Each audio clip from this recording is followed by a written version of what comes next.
Shalom. Iya, bagaimana kabarnya hari ini? Luar biasa, karena kita punya Tuhan yang luar biasa. Iya, hari ini firman Tuhan saudara ya, saya ambil dari 1 Petrus pasal yang keempat ya. Hari-hari ini ada begitu banyak hal yang terjadi ya, banyak berita-berita yang menakutkan. Ya, banyak yang tanya sama saya, Bu, bagaimana sekarang nyamuk ya? Siapa yang tahu berita nyamuk? Ya, yang nggak tahu ya, tolong agak-agak update sedikit ya, biar tahu. Mereka bertanya bagaimana ini Bu, saya cuma bilang gini, kita harus percaya sekali lagi hidup mati kita tuh di tangan Tuhan ya, nggak usah takut ya. Kalau belum waktunya mati biar digigit nyamuk-nyamuk buatan ya nggak mati ya. Tapi kalau sudah waktunya mati nggak usah digigit nyamuk, kepleset di kamar mandi juga.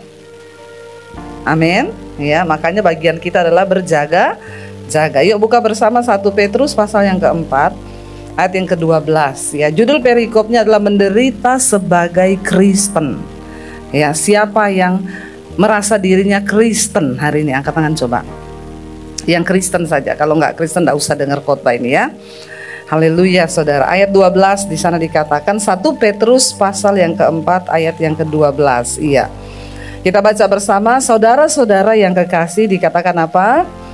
Janganlah kamu heran akan apa? Nyala api siksaan yang datang kepadamu sebagai ujian, seolah-olah ada sesuatu ada sesuatu yang luar biasa terjadi atas kamu.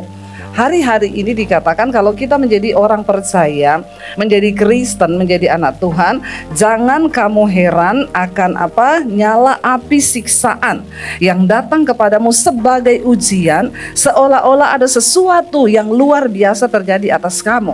Hari-hari ini di antara saudara ada yang merasakan nggak? Aduh Bu, ini kayak api siksaan, sesuatu yang luar besar terjadi atas saya, luar biasa hari-hari ini terjadi. Jangan, Alkitab bilang, jangan kamu heran. Di akhir zaman memang akan terjadi ya. Saudara duduk situ enak ya, dingin ya. Di sini panas ya ternyata ya. Ya, makanya tadi saya lihat WL-nya panas, ini lampu sorot nih panas loh saudara. Makanya tolong ya dengar khotbah tuh yang serius ya, panas loh saya di sini ini panas saudara ya.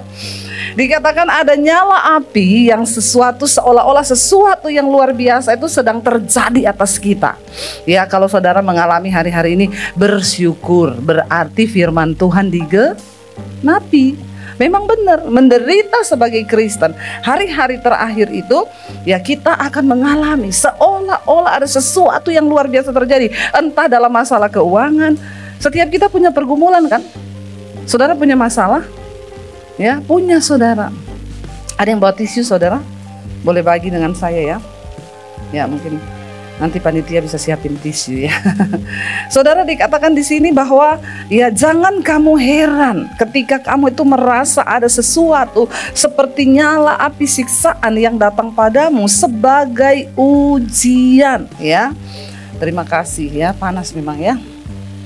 Sebagai ujian ya. Jadi saudara, saya banyak mendengar hari-hari ini orang datang berkata, Bu rasanya gak kuat, Bu rasanya persoalan datang bertubi-tubi, rasanya di akhir zaman ini aduh ya. Tapi Alkitab bilang jangan heran. Orang bertanya, Bu bagaimana nih Israel nih nanti memicu perang dunia atau apa? Kenapa terjadi? Loh kok masih bertanya kenapa loh? Kan sudah ditulis di dalam Alkitab ya. Yesus berkata perang akan terjadi, bangsa bangkit melawan bangsa, pembunuhan, akan ada penyiksaan. Ya itu sudah tertulis dalam Alkitab. Tapi orang yang nggak mengerti kehendak Tuhan akan bertanya kenapa? Ya nggak usah bertanya, sudah tertulis di dalam Alkitab. Lalu kita lihat ayat yang ke-13 dikatakan di sana apa saudara? Jadi nggak usah heran ya. Bilang kanan kiri jangan heran. Ngomong kanan kirimu kalau lagi ada masalah tekanan, nggak usah heran. Lalu bagaimana kita bersikap? Ayat 13 baca bersama. Sebaliknya apa?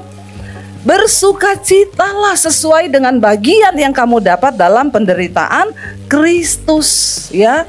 Ya kita ini menghadapi masalah, menghadapi api pencobaan, api ujian, ndak boleh banyak protes, ndak usah heran dan bertanya kenapa. Sebaliknya yang harus kita lakukan, Alkitab bilang apa? Bersukacita. Saudara disuruh bersukacita dalam tekanan, dalam api siksaan itu gampang atau susah? Ya banget lah ya. Tapi itulah firman Tuhan. Memang hanya orang-orang gila yang bisa jadi Kristen, ya. Bukan Karisten. Kalau orang Sulawesi di sana orang bilang jadi Karisten, ya. Jadi Kristen itu memang harus orang-orang yang berpikir di luar logika. Karena Tuhan itu selalu bertentangan dengan logika manusia. Dikatakan di situ jangan heran, tetapi sebaliknya bersukacitalah dengan bagian yang kamu dapat dalam penderitaan Kristus. Sebab Kristus sudah lebih dulu menderita. Tidak usah heran ya kalau kita ini menderita di dunia. Dikatakan apa? Supaya kamu juga apa? Boleh bergembira dan bersukacita pada waktu Ia menyatakan kemuliaannya. Jadi dengan kata lain kalau saya balik, orang-orang yang akan bersukacita menerima kemuliaan Tuhan hanya mereka yang mengalami tekanan, pencobaan dan ujian ya di dalam hidupnya. Amin. Tidak usah lihat yang baru datang. Jangan gagal. Fokusnya ke saya saja, dengar firman.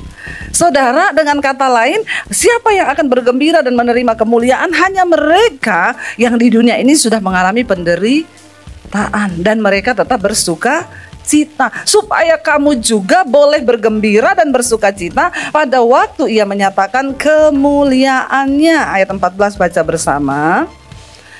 Dikatakan di sana ayat 14, berbahagialah kamu jika kamu dinista. Karena apa? Karena nama Kristus. Sebab roh kemuliaan, yaitu roh Allah ada padamu. Kalau kita ini dinista karena kebenaran, dikatakan bersukacita, berbahagialah. Kalau kita hidup dalam kebenaran terus dinista loh. Ya, orang bilang, oh itu ya sok kudus, sok suci. Nggak apa-apa, biarin aja. Ya, saya dikatain orang, itu Debbie Basir, pendeta hukum Taurat, pendeta perjanjian lama, ngomongannya penghukuman, penghakiman. Loh, saya mending ngomong yang begitu, saudara, supaya Anda berjaga-jaga.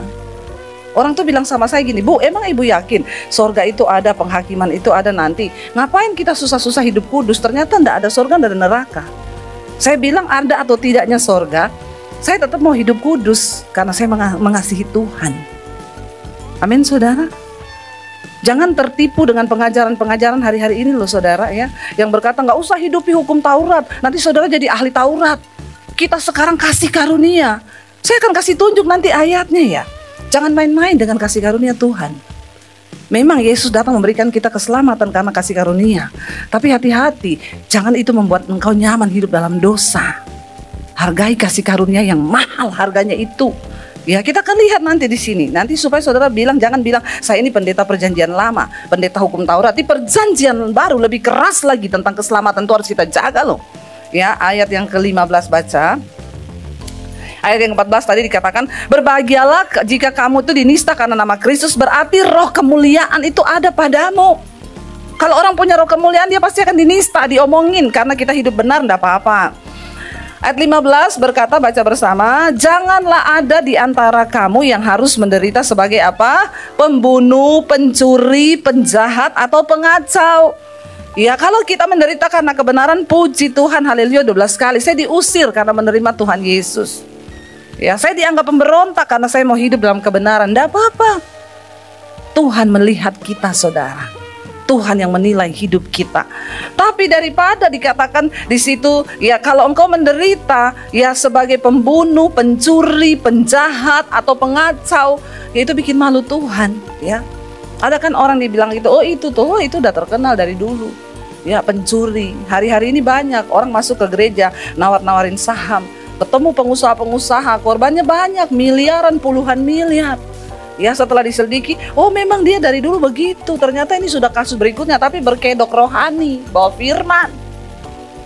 Ya, saya sekarang kalau ngomongin saham sama teman-teman saya orang kaya, pasti mereka percaya karena saya menyampaikan firman Tuhan. Tapi bodoh, saudara. Jangan mau, ya.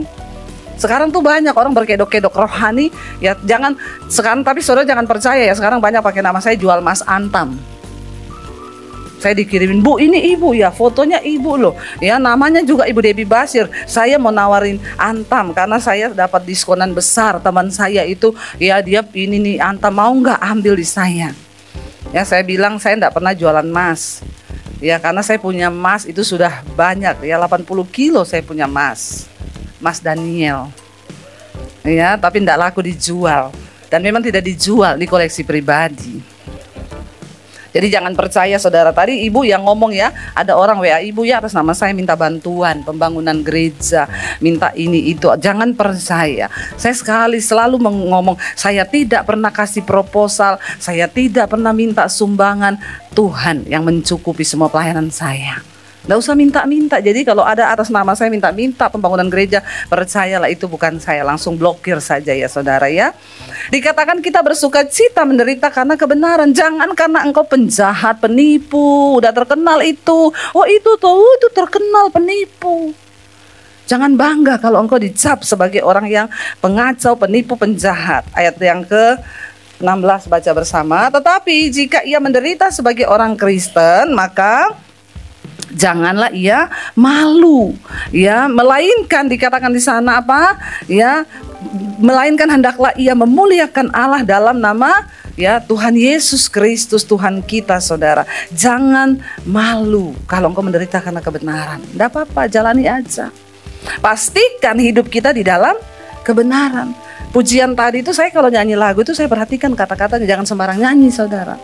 Ya, tadi lagu itu bilang apa? Selama aku hidup menyenangkanmu, ya, maka aku percaya di tengah badai pun tangan Tuhan akan beserta. Karena janji Tuhan itu sebab akibat loh. Saudara pikir itu terjadi begitu saja? Kenapa kita belajar perjanjian lama? Karena Tuhan tuh tidak berubah. Sifat Allah itu di perjanjian lama sampai hari ini dikatakan bahwa Tuhan tidak pernah berubah. Tapi kan dalam nama Yesus kita dikasih kasih karunia. Iya, tapi Allah itu benci dosa.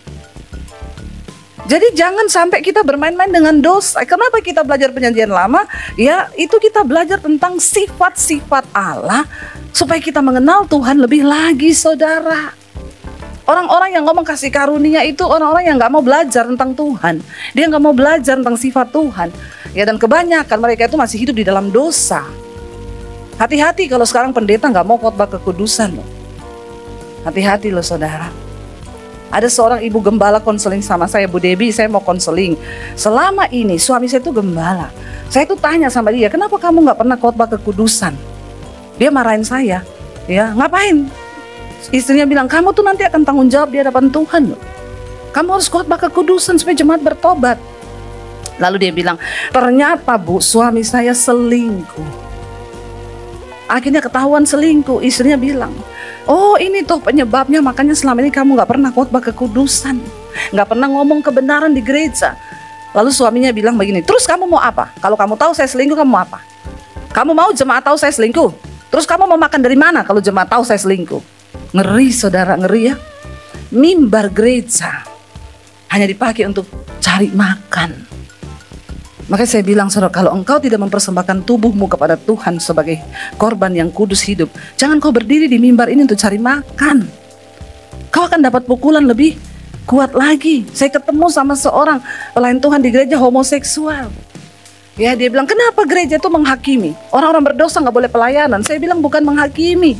Yesus mengasihi orang berdosa, tapi Yesus benci dosa. Dan mimbar ini bukan sembarang mimbar. Ini bukan panggung.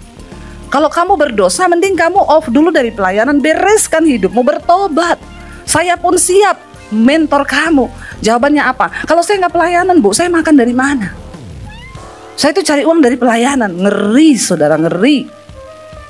Ngeri loh. Kalau ini panggung, kita nggak harus mempersembahkan hidup. Karena ini panggung.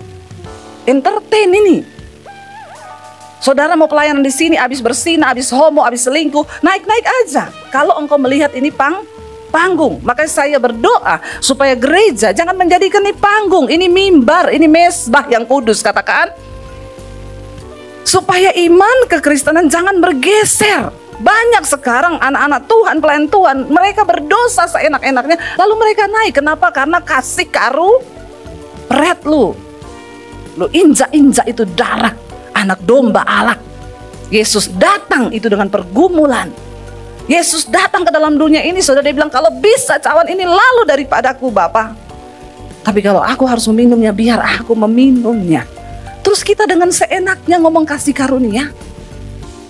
Ngeri hari-hari ini akhir zaman. Tapi memang benar. Kenapa? Karena banyak jemaat tuh pengen denger yang enak-enak. Ya, saya bersyukur GSJS ini masih tetap ya. Kemarin saya ketemu dengan Pak Michael Gunawan, kami ya duduk ngobrol makan bersama. Saya bilang, jaga loh Pak. Ya, kasih tahu jemaat karena ini tugas kita sebagai hamba Tuhan. Kalau kita udah nggak kasih tahu pertobatan, siapa lagi yang mau kasih tahu? Ngeri saudara, hari-hari ini dikatakan ya, mari kita sama-sama dikatakan di sini, hendaklah ia memuliakan Kristus. Ayat yang ke-17 kita baca bersama saudara. Ini ngeri sekali. Karena sekarang apa? Telah tiba saatnya apa? Penghakiman dimulai. Dan pada rumah Allah sendiri yang harus pertama-tama dihakimi. Kenapa kita dulu yang pertama-tama dihakimi? Karena kita yang lebih dulu menerima kebenaran. Kita yang lebih dulu menerima kasih karunia. Sekarang saya mau tanya, kalau sudah kasih karunia, kenapa ada penghakiman lagi? Kenapa kita harus dihakimi lagi? Dikatakan sebab sekarang, karena sekarang telah tiba saatnya penghakiman dimulai, dan pada rumah Allah sendiri yang harus pertama-tama dihakimi loh. Jangan anggap santai, jangan anggap remeh iman kita kepada Tuhan. Hidup kita selama ini itu semua tercatat saudara. Dan satu saat Alkitab bilang kita semua harus memberikan pertanggungan jawab di hadapan Tuhan. Nggak ada satupun yang lolos. Saya, ya, bukan berarti saya hamba Tuhan, saya lebih dulu. Bahkan di firman Tuhan dikatakan hati-hati yang mau jadi hamba Tuhan. Engkau akan menerima lebih banyak pukulan daripada jemaat. Kenapa? Karena engkau yang ngajar. Tapi kau tidak melakukan. Ya, kau lebih banyak pukulan. Maka saya bilang kalau belum beres hidupmu, jangan dulu naik di mezbah ini, di mimbar ini. Kenapa kita mengasihi? Kenapa kita melayani Tuhan? Karena kita ini sudah dijamah Tuhan. Itu yang benar. Orang yang melayani Tuhan itu karena dia sudah dijamah, hidupnya sudah dipulihkan, dia sudah bertobat, tanda dia mengasihi dan ingin membalas kasih Tuhan, dia melayani. Tapi sekarang kan tidak. Ya, sembarangan aja orang masuk dalam pelayanan tanpa mengerti akan arti dari pelayanan itu sendiri. Ya, makanya dikatakan di sini, ingat saudara, hati-hati, sekarang telah tiba saatnya penghakiman. Ya, dan dikatakan di sana ngeri sekali saudara, dan pada rumah Tuhan sendiri dulu yang harus pertama-tama dihakimi. Kita dulu karena kita tahu kebenaran. Ya, makanya ada doanya, ampuni dia Tuhan, karena dia tidak tahu apa yang dia lakukan. Gampang berdoa bagi orang yang nggak tahu. Tapi bagi yang tahu ini, ya ampuni dia Tuhan, karena dia tahu tapi dia pura-pura tidak tahu. Nggak tahu diampuni atau tidak. Tapi yang jelas kita semua pertama-tama harus dihakimi. Kapan penghakiman itu? Sekarang sudah mulai. Lewat pergumulan, lewat tantangan, lewat masalah, keuangan, sakit, penyakit. Apakah kita tetap teguh berdiri sampai di ujung akhir pertandingan hidup kita dan berkata, Engkau Tuhan yang baik, Tuhan yang kudus, dan aku menghormati Engkau sampai di garis akhir. Aku tetap menjaga hidup dalam kekudusan bersama dengan Tuhan. Saudara, ada upah loh bagi orang yang sungguh-sungguh hidup kudus. Saya sama suami suka share di mobil. Iya ya, orang-orang hidup ngomongin tentang kasih karunia. Walaupun bagaimana dosamu tetap selamat. Enak ya, enak loh ya. Terus sekarang ngapain kita capek-capek hidup kudus? Boya sudah malam kita clubbing aja, mabok-mabok, disko-disko di sana, kan enak toh. Lah kenapa saudara? Saudara pikir bertahan hidup kudus itu enak? Enak gak hidup kudus? Nggak enak. Ada harga yang harus dibayar, ada daging yang harus disangkal. Pengen balas yang jahat, gak boleh balas. Sakit hati gak kita? Ya kadang bergumul saudara, tapi itu yang Tuhan mau. Kapan penghakiman itu? Sekarang ini loh. Kita sedang diuji. Ya, saya punya teman saudara, dia punya tambang. Dia mulai belajar mendengarkan kebenaran dengan khotbah saya. Bu Debbie, ini tambang saya di demo, tambang saya gini, mobil saya dibakar bu. Anak buah saya di tambang udah tanya, Pak ngomong iya aja bos. Bos ngomong iya beres semua ini. Tapi saya kalau ngomong iya bu, saya tahu akan ada korban. Kalau dulu saya belum tahu kebenaran, saya ngomong iya ini beres bu. Saya bilang sama dia, Pak kau masih kurang kaya. Jangan utang darah ya Pak. Nanti anak cucumu yang akan bayar. Dan kau binasa masuk neraka. Saya bilang, kadang-kadang ya Pak, lebih bahagia orang yang gak punya uang. Seringkali orang karena menghalalkan segala cara, dia pengen dapat uang, dia halalkan segala cara, dia bunuh orang, dia lakukan semua yang tidak benar, cuma demi dapat uang. Terus kau binasa Pak. Terus saya sekarang harus apa Bu Dewi? Duduk di kaki Tuhan. Doa. Cuma doa. Iya, cuma doa, tapi engkau melibatkan Tuhan. Ya, saya sudah habis cara ini Bu, lapor polisi juga tidak ada guna begini-begini. Berdoa, Tuhan bilang, bukan karena kuat gagahmu, tapi karena rohku. Bapak akan lihat Tuhan yang akan berperang. Tapi sampai kapan Bu? Berjuang untuk hidup dalam kebenaran itu memang sulit Pak. Tidak gampang. Tetap bertahan karena engkau sekarang sedang ada dalam penghakiman Tuhan loh. Sekarang penghakiman itu sudah dimulai. Lalu dia bilang, ya udah, besoknya demo lagi di tambangnya. Bu, ini demo Bu, lihat nih Bu, truk saya dibakar, dikirimin video. Saya mesti ngapa sekarang Bu? Anak buah saya sudah tanya, bos, ngomong iya tok bos, iya. Tunggu, saya tanya dulu sama pembimbing rohani saya, dia bilang. Dia tanya saya, Bu, nih Bu, kayak gini nih, dia kirim video. Saya juga kaget lihat, sampai kayak begitu. Saya sekarang ngomong iya Bu atau bagaimana? Berdoa. Dia pergi ke tambangnya, ketemu sama anak buahnya. Bos, kenapa bos jadi bencong sekarang? Saya enggak bencong. Ya, terus apa yang harus kami lakukan? Menurut mentor rohani saya, dia bilang, berdoa, doakan tuh musuh-musuhmu. Mereka semua gila ya, kenapa lu jadi gila, ini gila. Kita suruh doakan musuh. Iya, katanya doakan aja. Saya bilang tahan ya, jangan bertindak dengan kedaginganmu. Ingat, utang darah akan dibayar nyawa. Terus saudara bilang hukum Taurat tidak berlaku? Hello? Kau berbuat jahat, kau bunuh orang, apakah itu nggak utang darah? Itu hukum Taurat. Enak banget orang nggak mau hidup dalam hukum Taurat, enak saudara, enak. Bunuh orang nggak apa-apa, kasih karu. Kalau hukum Taurat kan darah diganti darah. Kutuk itu tetap ada, sekalipun Yesus sudah datang. Kalau saudara membawa diri dalam kutuk, engkau tidak menghormati darahnya, ya enggak ada saudara.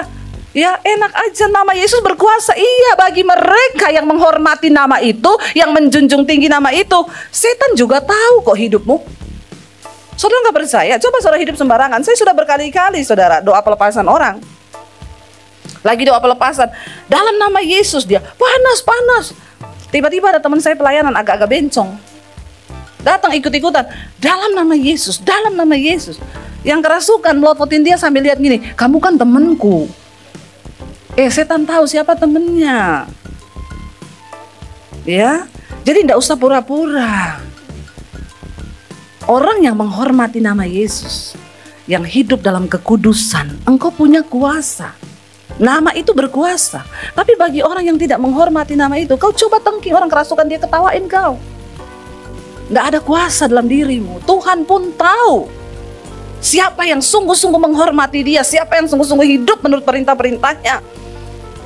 Nggak bisa sembarangan saudara ya. Kita sekarang sedang penghakiman. Lalu dia bilang, Bu sekarang bagaimana Bu? Saya cuma suruh doa. Saya cuma balas berdoa, duduk di kaki Tuhan. Nggak berapa lama dia kirim, Bu, ajaib ya Bu. Saya baru lihat nih tangan Tuhan bekerja Bu. Ya akhirnya terjadi demo, ya saling bacok, polisi turun, polisinya dibacok. Kalau sudah begitu, akhirnya bagaimana? Ya rame lah, ribut lah. Ya ternyata yang menjahati dia itu ya perusahaan sebelah. Dan dia bilang, saya udah tahu Bu, ternyata perusahaan sebelah usut punya usut. Dan ibu tahu berita hari ini di koran, perusahaan itu ditutup, sekarang lagi diperiksa KPK. Karena ternyata keuangannya bermasalah. Bukan orang-orang bawahnya aja diberesin Tuhan Bu, sampai ke akar-akarnya. Dia bilang, Tuhan ajaib ya Bu. Makanya dari dulu saya bilang juga apa? Coba kalau kau sudah bunuh orang, apakah Tuhan akan membela sampai seperti itu? Tapi banyak orang gak mau percaya Tuhan. Makanya firman Tuhan bilang, terkutuklah orang yang mengandalkan manusia, yang mengandalkan kekuatannya. Kita terkutuk bukan waktu pergi nyembah-nyembah di bawah pohon setan, enggak loh. Engkau mengandalkan kekuatanmu sendiri, hidupmu terkutuk. Bilang lagi, hukum Taurat nih Debbie Basir. Ya, jangan sembarangan hidup ini. Ya, diberkatilah orang yang mengandalkan Tuhan. Makanya banyak orang Kristen tuh hidupnya terkutuk, padahal dia tiap minggu ke gereja loh. Tapi kenapa terkutuk? Apa ciri-ciri orang terkutuk? Tidak pernah ada keadaan baik, kekayaannya banyak, tapi nggak dikasih karunia menikmati, itu terkutuk. Bahkan orang kaya yang terkutuk banyak, saudara, bukan cuma miskin terkutuk. Miskin yang bahagia banyak, karena dia hidup dalam berkat Tuhan. Tapi kaya terkutuk banyak, nggak bisa menikmati kekayaannya. Ribut rumah tangganya terus, makan aja dia gini, nanti penyakit semua datang. Itu namanya terkutuk, saudara. Kenapa? Karena engkau mengandalkan kekuatanmu. Bisa nggak engkau kaya dengan kekuatanmu? Bisa. Tapi yang mendatangkan berkat di hidup kita hanya waktu kita hidup menyenangkan Tuhan. Bahkan seberapa pun yang kita dapat, kita bisa mensyukurinya. Ada nikmat, ada berkat di dalamnya. Makanya kan kita kadang lihat, itu udah kaya ya, tapi kok masih nekat bunuh orang cuma buat dapat ini, sikut kanan kiri. Aduh, kasihan saudara. Karena diperbudak. Karena memang hidupnya terkutuk. Dia nggak bisa menikmati keadaan yang baik. Sudah baik, tetap nggak baik. Banyak kan kita begitu? Ya, selalu menuntut, nggak pernah bisa bersyukur. Padahal kalau kita lihat orang di bawah kita banyak yang hidupnya lebih, kasihan. Tapi kok dia seneng ya? Aku kok kayak gini kok nggak seneng ya? Saya tuh banyak ketemu orang kaya, mau makan aja nggak sempet, telepon marah-marah terus. Ya, mau makan aja duduk makan bersendak gurau itu nggak bisa. Baru duduk udah telepon. Itu gimana sih? Kenapa nggak beres? Padahal uangnya, kekayaannya banyak loh. Dalam hati saya, kasihan nih orang terkutuk. Hati-hati loh saudara ya. Dikatakan di situ ya, penghakiman sedang dimulai dan pada rumah Allah sendiri. Dan ayat belum yang berikutnya, kelanjutannya tadi. Dan jika, saya pengen kita baca ini saudara, baca bersama ya. Dan jika penghakiman itu dimulai pada kita, bagaimanakah kesudahannya dengan mereka yang tidak percaya pada Injil Allah? Kita sudah percaya belum? Sudah. Tetap dihakimi kan? Nah, kalau kita saja dihakimi, dikatakan bagaimanakah kesudahan dengan mereka yang sama sekali tidak percaya, menolak Injil itu. Kita dulu yang harus dihakimi, setelah itu mereka. Tapi kita aja dihakimi, bagaimana dengan mereka? Kita aja yang sudah tahu kebenaran, masih banyak yang tidak melakukan kebenaran. Apalagi mereka yang benar-benar tidak tahu. Makanya saya bersyukur lewat pandemi ini media terbuka untuk Injil, ya. Orang mendengar. Saya kemarin di pesawat ketemu satu orang ibu pendeta Debbie Basir ya. Iya, Bu, saya mau foto ya. Oh, ibu sering dengar khotbah saya, tiap hari saya dengar, Bu. Ibu di gereja mana? Saya Buddha, Bu. Tapi saya suka dengar khotbah ibu. Kebenaran sudah sampai kepada semua orang. Tergantung dia buka hati atau tidak, kita kan nggak tahu. Jangan sampai saudara yang tiap minggu duduk di gereja, saudara tertinggal loh, karena engkau tidak membuka hati dan sungguh-sungguh melakukan firman. Orang-orang di luar sana yang mungkin agamanya masih lain, tapi di hati dia percaya Yesus dan dia melakukan kebenaran itu. Bukan KTP Kristen yang menyelamatkan saudara loh, tapi iman sungguh-sungguh kepada Tuhan. Amin. Dikatakan di sana, jika penghakiman itu dimulai pada kita, bagaimana kesudahannya dengan mereka yang tidak percaya? Makanya tugas kita hari-hari ini beritakan kabar baik itu. Kan Alkitab bilang tidak harus semua percaya. Tanda kedatangan Yesus itu apa? Kalau semua orang sudah mendengar tentang Injil. Bukan dia percaya loh. Dia mendengar, berarti dia dikasih kesempatan untuk membuka hati. Ya, tergantung dia mau percaya atau tidak. Ayat yang berikutnya di sana dikatakan begini saudara, tapi ingat ya, kita ini akan dihakimi semua. Ayat 18. Baca bersama dengan suara nyaring. Dan jika orang benar hampir-hampir tidak diselamatkan, apakah yang akan terjadi dengan orang fasik dan orang benar loh? Orang benar saja hampir-hampir tidak. Orang benar. Orang yang berjuang hidup dalam kebenaran. Ya, orang yang berjuang hidup dalam kekudusan, dia sudah dibenarkan oleh Kristus. Ya, lalu dia berjuang hidup itu dikatakan orang benar, orang yang berkenan kepada Tuhan itu orang benar. Sekarang mencari perkenanan Tuhan aja, aduh, enggak gampang loh saudara, enggak gampang. Mencari perkenanan Tuhan tuh enggak gampang. Ya, dari sikap hati aja kita ini perlu berjuang, berdoa. Ya, Saya selalu berkata saudara, perkenanan Tuhan itu pribadi-pribadi sih. Ya, dalam hal uang, dalam segala hal itu pribadi-pribadi. Ya, kita tuh bertanya sama Tuhan. Kemarin saya ketemu temen, ya, saya datang, dia bilang, "Bu, ya kenapa nggak beli mobil Mercy, Bu?"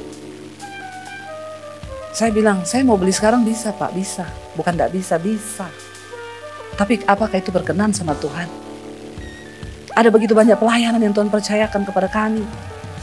Setiap bulan kami menghidupi pendeta-pendeta di desa. Ya, sekolah Alkitab sebentar lagi buka. Tuhan suruh menyekolahkan orang-orang dari desa yang ingin jadi hamba Tuhan, kami perlengkapi. Ya, kalau nggak punya uang gratis, nggak usah bayar. Itu lebih mulia ketimbang saya beli mobil Mercy. Ya, yang harganya berapa M. Itu lebih mulia buat kita. Ya, uang 1 M buat sekolahkan berapa angkatan itu. Lalu mereka pulang ke desanya, mereka jadi ya hamba Tuhan. Bukan soal perkenanan Tuhan, itu di hati kita masing-masing saudara. Saya bilang, saya kalau mau sesuatu itu Pak, saya selalu tanya sama Tuhan. Jangankan Mercy loh. Saya mau beli jam aja 50 juta saudara, mau banget saya beli. Saya bilang sama suami saya, 1 tok ini loh, 1 tok ini loh. Suami saya bilang, doa saya tanya Tuhan, kamu kan punya Roh Kudus. Saya bergumul dan Tuhan bilang nggak boleh. Saya bisa beli, bisa saudara.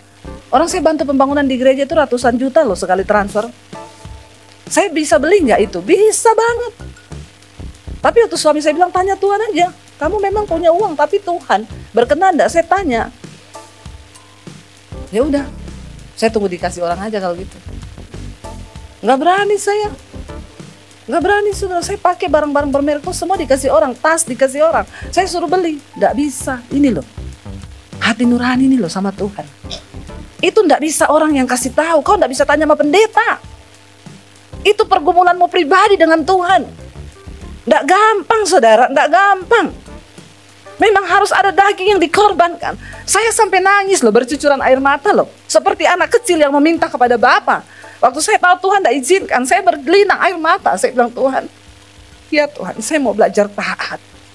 Bisa saya beli itu Tuhan dari penghasilan YouTube saya.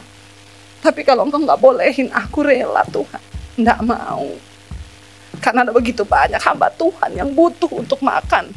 Kita ngasih mereka uang setiap bulan 2,5 juta. Mereka hidup di pelayanan, mereka bisa kuliahin anak. Saudara, ya saya maaf ya, saya tidak ada maksud apa-apa loh. Cuma ini tidak mudah hidup dalam perkenanan Tuhan, tidak mudah. Dan engkau dengan gampangnya berkata, semua kasih karunia, engkau akan dihakimi. Kebenaran itu tuntunan Tuhan bersama hati nuranimu loh. Tidak bisa kau tanya-tanya pendeta. Makanya setiap kita hari ini harus punya pengalaman pribadi dengan Tuhan. Kenapa saya nggak mau doain orang? Saya selalu bilang, kau cari Tuhan sendiri. Berlutut di kamarmu, cari Tuhan. Jangan datang sama pendeta. Tidak ada pendeta hebat yang bisa membawa kau ke surga. Yang ada tuh Tuhan yang hebat. Dia mau berbicara kepadamu secara pribadi. Kenapa kau nggak pernah ketemu Tuhan? Kenapa hidupmu nggak pernah dipulihkan? Kau sudah ditumpang tangan pendeta-pendeta hebat. Ya, saya ini sama pendeta ini sudah tumpang tangan, Bu. Sama ini sudah tumpang tangan loh, Bu. Makanya saya mau ke Ibu Dewi, saya tumpang kaki ya. Saya bilang bukan tumpang tangan pendeta hebat yang bisa bikin hidupmu berubah. Tapi ketika kau ketemu Tuhan, masuk di kamar kau, tutup pintu, nangis sama Tuhan secara pribadi. Dia pasti datang. Karena korban yang berkenan kepada Tuhan itu adalah hati yang hancur dan jiwa yang remuk. Saya bilang tidak mungkin kalau kau nangis cari Tuhan, dia tidak menyatakan dirinya, itu tidak mungkin saudara. Cuma mungkin kau belum sungguh-sungguh cari Tuhan. Dikatakan loh saudara ayat ini, orang benar saja, benar loh, hampir-hampir tidak selamat dalam penghakiman. Bagaimana kesudahannya dibilang di sana tadi ayat itu apa? Bagaimana kesudahannya dengan orang fasik dan orang berdosa? Apa itu orang fasik? Orang fasik itu orang yang tahu kebenaran, tapi dia tidak melakukan. Itu orang fasik. Sekarang banyak nggak? Banyak. Ya, duduk di gereja tiap minggu, tapi pulang tetap berzina, tetap homo, tetap lesbi, tetap selingkuh, tetap nyolong, tetap nyuri, tetap nggak mau dengar suara Tuhan. Itu orang fasik, ngerti kebenaran tapi nggak mau melakukan. Dan orang berdosa, beda loh, orang fasik dan orang berdosa. Orang berdosa, orang yang terus hidup di dalam dosa. Enak banget saudara kalau nggak ada penghakiman. Kasih karunia, Yesus sudah menanggung dosa kita lalu, sekarang sampai yang akan datang. Ya enak aja ya, tidak menghormati kasih karunia. Kasih karunia itu mahal sekali harganya. Makanya kita harus sungguh-sungguh hidup dalam kekudusan. Pegang itu sungguh-sungguh. Dikatakan di sana, dan jika orang benar hampir-hampir tidak diselamatkan, tolong tayangkan ayat ini. Apakah yang akan terjadi dengan orang fasik dan orang berdosa? Tanda tanya saudara. Ayat 19, karena itu saudara, apa yang harus kita lakukan? Karena itu, baca bersama, baiklah juga mereka yang harus menderita karena kehendak Allah, menyerahkan jiwanya dengan selalu berbuat baik kepada Pencipta yang setia. Tanggung penderitaanmu, sabar menderita, serahkan jiwamu kepada Tuhan dan selalu berbuat baik. Berbuat baik bukan kepada manusia toh, di sini dikatakan yang terutama berbuat baik kepada siapa? Pencipta yang setia. Karena berbuat baik kepada orang aja itu biasa, tapi kita berbuat baik kepada Pencipta. Ketika Hizkia divonis mati sama Tuhan, kenapa langsung saat itu juga doanya dijawab? Waktu Yesaya berkata, Hizkia engkau akan mati, sampaikan pesan terakhirmu, sebab engkau tidak akan bangun lagi, kau akan mati. Itu yang Tuhan yang suruh ngomong loh. Waktu Yesaya ngomong gitu, dikatakan Hizkia balik tembok ke belakang. Tembok ratapannya di kamar saudara. Kau punya tembok ratapan masing-masing di rumahmu, di kamarmu. Nggak usah pergi ke Israel, amin. Ya, mau nangis saja ke tembok ratapan. Ya, orang tuh kalau pergi Israel, Bu Debi, nanti saya mau ke tembok ratapan ya. Mau ngapain lu di sana? Kau masuk kamar aja, tutup pintu, merataplah kau di tembok itu. Tuhan ada. Ya, enggak usah, apalagi bawa-bawa gulungan doa, diselipin di batu-batu di tembok ratapan. Tuhan dengar nggak? Kau pikir Tuhan tuh siapamu? Kau selipin tembok, itu kertas-kertas. Saya mau bilang sama orang-orang Kristen yang bodoh, tidak mengerti kebenaran. Jangan mau diperbodoh. Ya, titip doa, ayo saya mau ke Israel, titip doa, saya nggak terima loh. Bu, saya mau titip doa ya Bu, ini juga ada amplop buat ibu. Saya bilang amplopnya saya terima. Ya, banyak pendeta jual-jual begitu supaya dapat amplop. Jemaat kan kalau titip doa, titip bertobat ya, jangan sesat. Saudara pikir setelah saudara tulis itu permohonan doa, lalu dibawa sama pendeta, dimasukin di lubang-lubang tembok ratapan, terus Tuhan di sorga terenyuh gitu dengan titipan doa saudara itu? Persembahan yang berkenan, doa yang berkenan pada Tuhan tuh doa dengan hati yang hancur dan jiwa yang remuk. Makanya saya kalau pergi Israel, jemaat tanya, Bu, ibu kalau ke Israel begini, tempat mana yang paling merinding? Kalau berdoa tuh di mana Bu paling merinding? Di tembok ratapan ya? Saya bilang enggak, di kamar. Karena Tuhan Yesus bilang, masuk kamar tutup pintu, berdoa di tempat yang tersembunyi, maka Bapamu di tempat yang tersembunyi akan menjawab doamu dari tempat yang tersembunyi. Amin saudara. Jangan salah pengertian. Berbuat baik dikatakan bukan hanya pada manusia, tapi pada Pencipta yang setia. Bagaimana kita berbuat baik? Yaitu tadi kayak saya, Tuhan aku mau beli ya. Nggak boleh anakku. Terus saya nangis. Dan saya yakin Tuhan tuh hancur hati loh melihat saya tuh.